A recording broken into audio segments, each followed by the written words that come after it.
Party പോകാൻ പറ. അവരവരുടെ സീറ്റ് നിലനിർത്താൻ വേണ്ടി എല്ലാം മറന്ന് അവരൊന്നായി. തന്തയ്ക്ക് പറക്കാത്ത വർക്കം. ഈ നാറിയ രാഷ്ട്രീയ വ്യവസ്ഥയാണ് എതിർക്കേണ്ടതും പൊളിക്കേണ്ടതും. ഞങ്ങളുടെ ഒരു അഭിപ്രായം പറയട്ടെ, നീ സ്വതന്ത്രനായിട്ട് മത്സരിക്കണം. ശക്തമായ 2 മുന്നണികൾക്കെതിരെ മത്സരിക്കാനോ? എന്നിട്ട് കെട്ടിവെച്ച കാശിന് എവിടെ പോകും? ജയിക്കാൻ വേണ്ടിട്ടല്ല, പിന്നെ യൂത്തിന്റെ പ്രതിഷേധം അറിയിക്കാനാ. എന്നാലും അച്ഛനെതിരായിട്ടല്ല, അച്ഛന്റെ രാഷ്ട്രീയ നയങ്ങൾക്കെതിരായിട്ടാണെന്ന് എപ്പോഴും നീ പറയാറില്ലേ? അതുകൊണ്ടാ. പോലീസുകാർക്ക് രാഷ്ട്രീയം പാടില്ലെന്നാ. എങ്കിലും ഒന്ന് പറയാം, ഞാൻ ഇവരുടെ അഭിപ്രായത്തോട് പൂർണ്ണമായി യോജിക്കുന്നു. എന്താടൂ, മത്സരിച്ചുകൂടെ? അധികാരമില്ലാതെ താൻ ഇവിടെ കിടന്ന് വിളിച്ചു കൂവിയിട്ടും പോരാടിയിട്ടും ഇവിടെ ഒരു മാറ്റവും സംഭവിക്കാൻ പോകുന്നില്ല. തന്നെ പോലെ സാമൂഹ്യ ബോധവും നിശ്ചയദാർഢ്യവും തന്റെ ഉള്ളതിന് മുമ്പിൽ നെഞ്ചു വിരിച്ചെന്ന് സല്യൂട്ട് ചെയ്തിട്ട് ഒരൊറ്റ ദിവസമെങ്കിലും അന്തസ്സോടെ ജോലി ചെയ്യണമെന്ന് ആഗ്രഹം ഉണ്ടോ? പിന്നെ ഈ ജയവും പരാജയവും ഒക്കെ നമ്മൾ ദൈവത്തിന് വിടുന്നു. 1000 വോട്ടേ തനിക്ക് കിട്ടിയുള്ളൂവെങ്കിലും ആ 1000 പേരും തന്റെ ഒപ്പമാ, തന്റെ നേതൃത്വം അംഗീകരിച്ചവരാ. അത് മതിയടോ. വേണ്ട, താൻ ഒന്നും പറയണ്ട. ഇത് ഞങ്ങളുടെ തീരുമാനം, അനുസരിക്കണം. ഞങ്ങളുണ്ട് കൂടെ.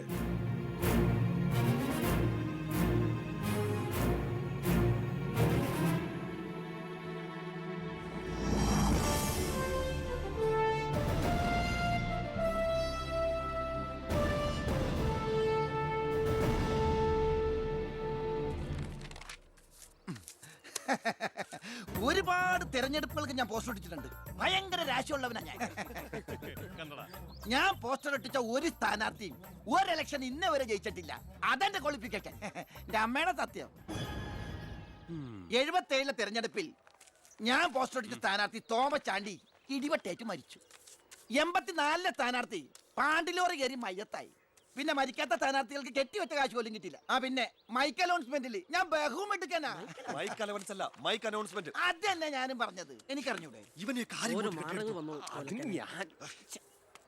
നീ എന്റെ മാനം കളയരുത് ഈശ്വര. ഇവന്റെ കെട്ടിവെച്ച കാശെങ്കിലും കൊടുത്തേക്കണേ. ഇല്ല, ഇവന്റെ കാര്യം എനിക്കറിയാൻ പാടില്ല. ഈ തെരഞ്ഞെടുപ്പിൽ ഞാൻ സ്വതന്ത്രനായി മത്സരിക്കുന്നത് ഇവിടുത്തെ രാഷ്ട്രീയ കച്ചവടക്കാരോട് ജനങ്ങൾക്കുള്ള പ്രതിഷേധം അറിയിക്കാനാണ്. എന്റെ പ്രിയപ്പെട്ട നാട്ടുകാരെ, ഈ രാജ്യത്തിൽ ജനപക്ഷ മുന്നണി സ്ഥാനാർത്ഥി സഖാവ് ജനാർദ്ദനൻ പിള്ളയ്ക്ക് അരിവാൾ അടയാളത്തിൽ വോട്ട് രേഖപ്പെടുത്തുവാൻ പ്രിയപ്പെട്ട വോട്ടർമാരെ, KDFന്റെ ശക്തനായ സ്ഥാനാർത്ഥി ശ്രീ ബാലഗംഗാധര മേനോന് ശാന്തിയുടെയും സമാധാനത്തിന്റെയും ചിഹ്നമായ അമ്പും വില്ലും അടയാളത്തിൽ നിങ്ങളുടെ വിലയേറിയ വോട്ടുകൾ രേഖപ്പെടുത്തി വമ്പിച്ച ഭൂരിപക്ഷത്തോടെ വിജയിപ്പിക്കുവാൻ അപേക്ഷിക്കുകയാണ്, അഭ്യർത്ഥിക്കുകയാണ്. ജനാധിപത്യ വിശ്വാസികളെ, നാട്ടുകാരെ, അഴിമതിക്കാരെയും കൊള്ളക്കാരെയും ഈ നാട്ടിൽ നിന്ന് എത്രയും പെട്ടെന്ന് കെട്ടുകെട്ടിക്കുന്നതിന് യുവത്വത്തിന്റെ പ്രതീകമായ കൃഷ്ണകുമാറിന് നമ്മുടെ ദേശീയ മൃഗമായ ഒന്നും മിണ്ടാണ്ടിരിക്കും. അതെന്നെ ഞാൻ പറയാൻ പോണത്. നമ്മുടെ ദേശീയ മൃഗമായ കടുവയുടെ സ്വന്തം ചേട്ടനായ സിംഹം അടയാളത്തിൽ വോട്ടുകൾ രേഖപ്പെടുത്തി വിജയിപ്പിക്കണമെന്ന് അഭ്യർത്ഥിക്കുകയാണ്, അപേക്ഷിക്കുകയാണ്. ഇലക്ഷൻ ഫണ്ടിലേക്ക് സംഭാവനയായി കിട്ടിയ പണം മുഴുവൻ എടുത്ത് ഇളവാക്കേണ്ട കാര്യമൊന്നുമില്ല. അല്ലാതെ തന്നെ അച്ഛൻ ജയിക്കും, ഉറപ്പാ. അത് ശരിയാ. ഇനി അഥവാ തോറ്റാ തന്നെ ആ പണം എന്തെങ്കിലും സൈഡ് ബിസിനസിന് ഉപകരിക്കും. പിസ കച്ചവടോ കുഴൽ പണമോ. തോൽവി എന്ന വാക്ക് എന്റെ ചരിത്രത്തിലില്ല. സ്കൂളിൽ പോകാത്തോണ്ട് അവിടെയും തോറ്റിട്ടില്ല. ഞാൻ ഉദ്ദേശിച്ച എന്നെ തന്നെയാ.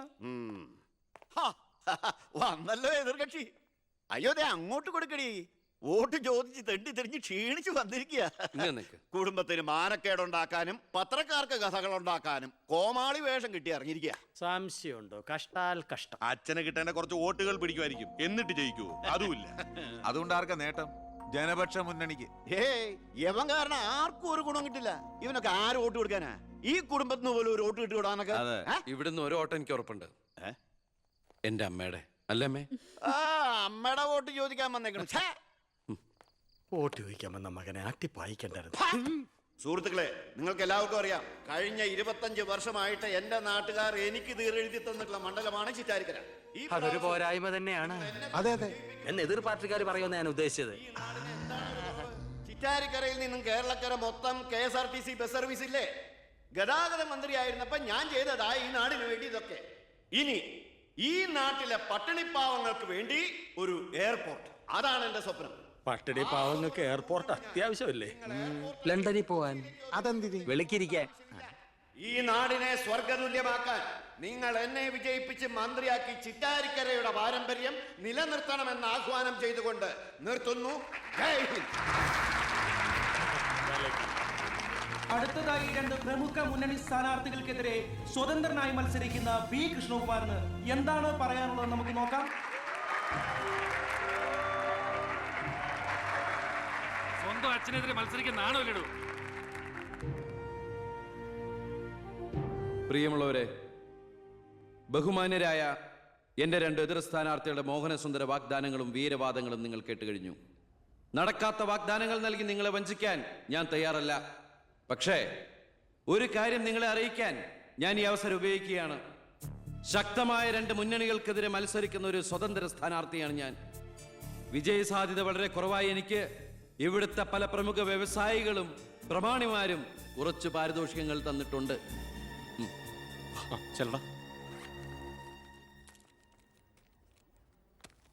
ഇത് 5 ലക്ഷം രൂപയുണ്ട്.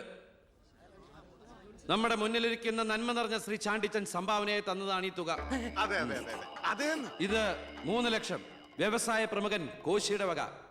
ഇത് 2 ലക്ഷം അബ്കാരി നമ്പീശന്റെ വക. ഇത് 1 ലക്ഷം കോൺട്രാക്ടർ സരസന്റെ വക. വിജയ സാധ്യത ഒട്ടുമില്ലാത്ത എനിക്ക് ഇത്രയൊക്കെ കിട്ടിയിട്ടുണ്ടെങ്കിൽ വിജയത്തിന്റെ തൊട്ടടുത്ത് നിൽക്കുന്ന എന്റെ എതിർ സ്ഥാനാർത്ഥികൾക്ക് എത്രയൊക്കെ കിട്ടി കാണും. ഈ ചിറ്റാരിക്കരയുടെ അഭിമാനമായ സന്മനസ്സുള്ള ചാണ്ടിച്ചൻ പറയണം, താങ്കൾ എത്ര രൂപ സംഭാവനയായിട്ട് കൊടുത്തു എന്ന്. ആ നല്ല മനസ്സ് ജനങ്ങളൊക്കെ ഒന്ന് അറിയട്ടെ എന്ന്. ജനാർദ്ദനം പിള്ളയ്ക്ക് 10 ലക്ഷം, മേനോൻ സാറിന് 20 ലക്ഷം അല്ലേ? സത്യമാണ്, നുണ പറയല്ല. പണം പിടിച്ചു. Thank you Chandichan. കർത്താവ് തരുന്നു, ഞാനത് കൈനീട്ടി വാങ്ങിക്കുന്നു. എങ്ങനെയുണ്ട്? ടിവിയിൽ വരുക കേട്ടല്ലോ. ഇതുപോലെ എത്ര ലക്ഷങ്ങൾ ഇവരുടെ കൈകളിൽ എത്തിക്കാണും. അതിവിടെ വെളിപ്പെടുത്താൻ ഈ സ്ഥാനാർത്ഥികൾ തയ്യാറാണോ?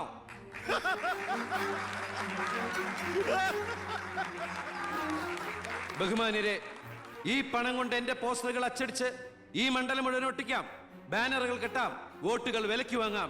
പക്ഷേ ഞാനത് ചെയ്യില്ല. 25 കൊല്ലമായിട്ട് നിങ്ങൾ ജയിപ്പിച്ചു വിടുന്ന ശ്രീ ബാലഗംഗാധര മേനോന്റെ മണ്ഡലത്തിലെ ജനറൽ ഹോസ്പിറ്റലിൽ ഒരു ആംബുലൻസ് ഉണ്ടോ? അത്യാവശ്യ സൗകര്യങ്ങളുണ്ടോ? പ്രിയമുള്ളവരെ, ചാണ്ടിച്ചൻ നന്ദി 5 ലക്ഷം രൂപ ഇവിടുത്തെ ജനറൽ ഹോസ്പിറ്റലിന് ആംബുലൻസിനും മറ്റുള്ള സൗകര്യങ്ങൾക്കും വേണ്ടി ചാണ്ടിച്ചന്റെ പേരിൽ ഞാനിത് ഇന്ത്യ വിഷൻ ഏൽപ്പിച്ചുകൊള്ളുന്നു. ഞാൻ സമ്മതിക്കൂല. സുഹൃത്തുക്കളെ, ബാക്കിയുള്ള ഈ തുക പാവപ്പെട്ട കുട്ടികളുടെ പഠിപ്പിനും ഭക്ഷണത്തിനും അതുപോലെ ആരോരുമില്ലാത്ത വൃദ്ധജനങ്ങളുടെ സൗജന്യ ചികിത്സയ്ക്കുമായി ഈ തുക തന്ന ആളുകളുടെ പേരിൽ തന്നെ ഞാനിത് ഇന്ത്യ വിഷൻ കൈമാറുന്നു. ജയ് ഹിന്ദ്.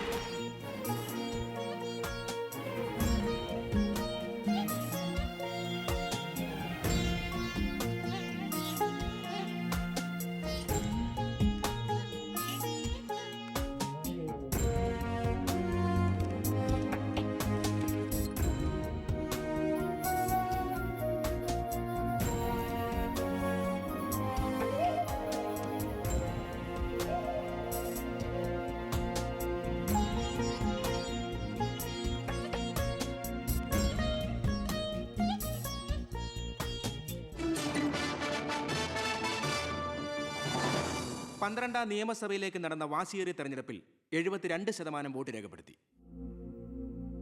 വിവിധ കൗണ്ടിംഗ് സെന്ററുകളിലായി രാവിലെ 8 മണിക്ക് തന്നെ വോട്ടെണ്ണൽ ആരംഭിച്ചു. ആകെയുള്ള 140 സീറ്റുകളിൽ ഫലമറിഞ്ഞ 120 മണ്ഡലങ്ങളിൽ KDF 61, ജനപക്ഷ മുന്നണി 59 സീറ്റ് നേടിയിട്ടുണ്ട്.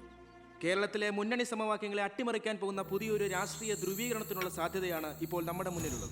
ഒരുപക്ഷെ കേരളത്തിലെ അടുത്ത മന്ത്രിസഭ ഒരു തൂക്ക് മന്ത്രിസഭയായിരിക്കും. ഹലോ, എണ്ണിത്തീരാറായോ? ജനപക്ഷ മുന്നണി സ്ഥാനാർത്ഥി 4612 വോട്ടിന് അച്ഛൻ ലീഡ് ചെയ്യുന്നുണ്ട്. അടുത്ത CM അച്ഛൻ തന്നെ. ഇപ്പോൾ കിട്ടിയ വാർത്ത, പുതുശ്ശേരി മണ്ഡലത്തിൽ KDF സ്ഥാനാർത്ഥി തൊമ്മൻ ചാക്കോ 4000 വോട്ടുകൾക്ക് വിജയിച്ചു. ഇത്തവണയും ഭരണം ലഭിച്ചാൽ KDF-ൽ മുഖ്യമന്ത്രിയാകാൻ സാധ്യതയുള്ള ആളാണ് തൊമ്മൻ ചാക്കോ. വയനാട് ജില്ലയിലെ സംവരണ സീറ്റിൽ KDF സ്ഥാനാർത്ഥിയും ആദിവാസി നേതാവുമായ ശ്രീ പൊറ്റക്കുഴി ചെല്ലപ്പൻ തെരഞ്ഞെടുക്കപ്പെട്ടു. ഇപ്പോൾ കിട്ടിയ വാർത്ത, ചിറ്റാരിക്കര മണ്ഡലത്തിലെ വോട്ടെണ്ണൽ പൂർത്തിയായി. സംസ്ഥാനം ഏറെ ഉറ്റുനോക്കിയ മണ്ഡലമായിരുന്നു ചിറ്റാരിക്കര. മുൻ മന്ത്രിയും KDF സ്ഥാനാർത്ഥിയുമായ ശ്രീ ബാലഗംഗാധര മേനോൻ മുന്നിട്ട് നിന്നിരുന്നുവെങ്കിലും ഇപ്പോൾ 3ാം സ്ഥാനത്തേക്ക് പിന്തള്ളപ്പെട്ടു. ഇരു മുന്നണികളെയും പരാജയപ്പെടുത്തി സ്വതന്ത്ര സ്ഥാനാർത്ഥി പി കൃഷ്ണകുമാർ വിജയിച്ചിരിക്കുന്നു. KDF-ന്റെ സജീവ പ്രവർത്തകനും യൂത്ത് വിങ്ങിന്റെ ജില്ലാ സെക്രട്ടറിയുമായിരുന്ന കൃഷ്ണകുമാർ തെരഞ്ഞെടുപ്പ് പ്രഖ്യാപന വേളയിലാണ് രാഷ്ട്രീയ അഭിപ്രായ ഭിന്നതയെ ചൊല്ലി സ്വതന്ത്രനായി മത്സരിക്കാൻ തീരുമാനിച്ചത്.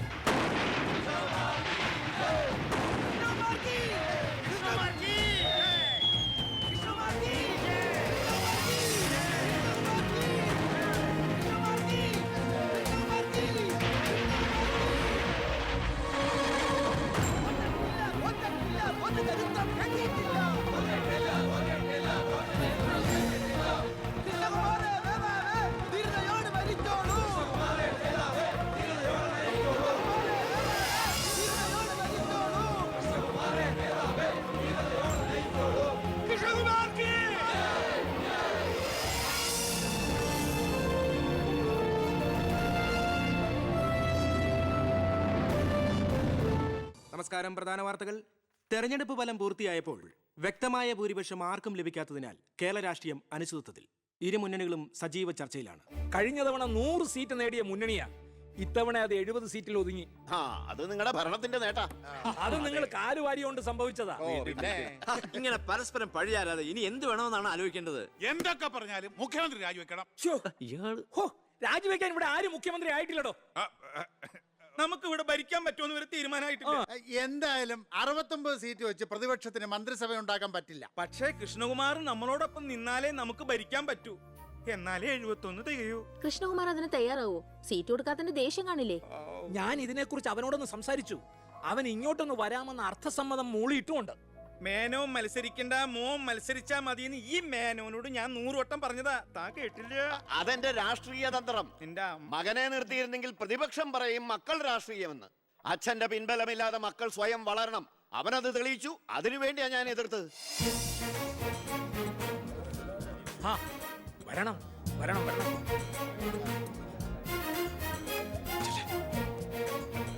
മിടുക്കൻ മിടുക്കൻ. എന്നോട് പിണക്കൊന്നുമില്ലല്ലോ. എന്തിന്? ഇത് പൊളിറ്റിക്സ് അല്ലേ? ഇവിടെ വേണ്ടത് സ്പോർട്സ്മാൻ സ്പിരിറ്റ് അല്ലേ? നീ ഇരിക്കടാ. അങ്ങോട്ട് ഇരിക്കേ. വേണ്ട സാർ. കൃഷ്ണകുമാറിന്റെ പിന്തുണ ഞങ്ങൾക്ക് പ്രതീക്ഷിക്കാമല്ലോ അല്ലേ? ഞാൻ പിന്തുണച്ചാലേ KDF-ന് മന്ത്രിസഭ ഉണ്ടാക്കാൻ സാധിക്കുമെന്ന് എനിക്ക് നന്നായിട്ട് അറിയാം. ചെറുപ്പം മുതൽ പ്രവർത്തിച്ചു പോന്ന പ്രസ്ഥാനത്തിന്റെ കൂടെ നിൽക്കാൻ എനിക്ക് സന്തോഷമേ ഉള്ളൂ. പക്ഷെ ഒരു ഡിമാൻഡ് ഉണ്ട്. ആഭ്യന്തരം എനിക്ക് കിട്ടണം.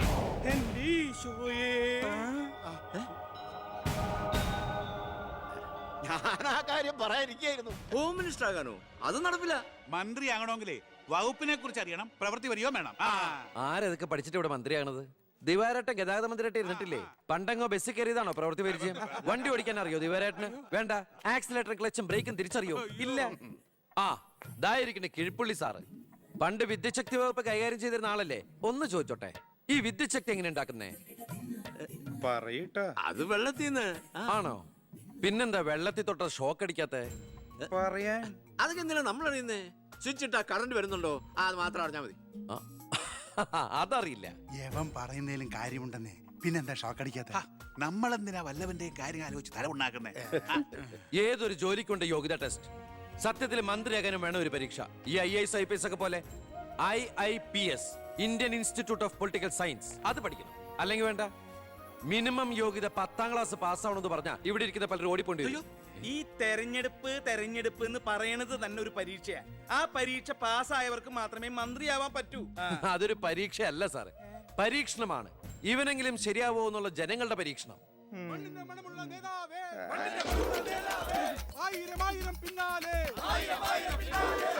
മതി. ഇനി നിങ്ങൾ ഇവിടുന്ന് ജൈവിച്ചോ. ഞാൻ പറയാതെ ആരും നിർത്തരുത്. മണമുള്ള നേതാവേ, ആയിരം ആയിരം പിന്നാലെ. എന്തിനാ ഇങ്ങനെ ഓരോന്നിനെ സൃഷ്ടിക്കണേ? അപ്പൊ സാറേ, എന്റെ കക്ഷി മത്സരിച്ച 3 സീറ്റിലും ഞങ്ങൾ വിജയം കണ്ടെത്തി കഴിഞ്ഞു. ഇവരുന്ന മന്ത്രിസഭയിൽ ആഭ്യന്തരം തന്നെ പിടിക്കാനാണ് എന്റെ തീരുമാനം. എങ്കിലും ഞാൻ ഇറങ്ങാണ്. അയ്യോ പോകല്ലേ, നമുക്ക് ചർച്ച ചെയ്യാം. എന്റെ തീരുമാനത്തിൽ മാറ്റൂല. ഇല്ലെങ്കിൽ വീണ്ടും ഒരു ഇലക്ഷൻ നേരിടാൻ തയ്യാറല്ല. അല്ല, ഞാൻ പറയുന്നു കേക്ക്. തിരക്ക് വേണ്ട, നിങ്ങൾ സമയമെടുത്ത് ആലോചിച്ചിട്ട് മതി. അവൻ പറഞ്ഞതിൽ ഒരു തെറ്റുമില്ല. ആഭ്യന്തരം അവന് തന്നെ കൊടുക്കണം. ആഭ്യന്തരം വിട്ടിട്ട് കാലിരിക്കില്ല. അഭ്യന്തരം എന്ന് പറയാൻ തനിക്ക് എന്ത് യോഗ്യതയാണോ ഉള്ളത്? മന്ത്രിസഭ ഉണ്ടാക്കാൻ അവൻ വേണം. കൃഷ്ണകുമാർ തനിക്കറിയോ? എന്നെ ഒന്നും കൂടെ വന്നേ. അവൻ പിണങ്ങി പോയതാണോ? കാര്യം കാണാൻ കഴുതക്കാരും പിടിക്കണം. ഞാൻ ആരുടെ കാല് പിടിക്കണം പറഞ്ഞേ? തന്റെ കാല് പിടിക്കണോ? തന്റെ മോന്റെ കാല് പിടിക്കണോ? ഞാൻ ആരുടെയും പിടിക്കാൻ തയ്യാറാ. ഒന്നുകൂടെ ആലോചിച്ചിട്ട് പോരെ പക്വതയില്ലാത്ത ഒരുത്തന്റെ കയ്യിൽ ആഭ്യന്തരം കൊടുക്കാൻ.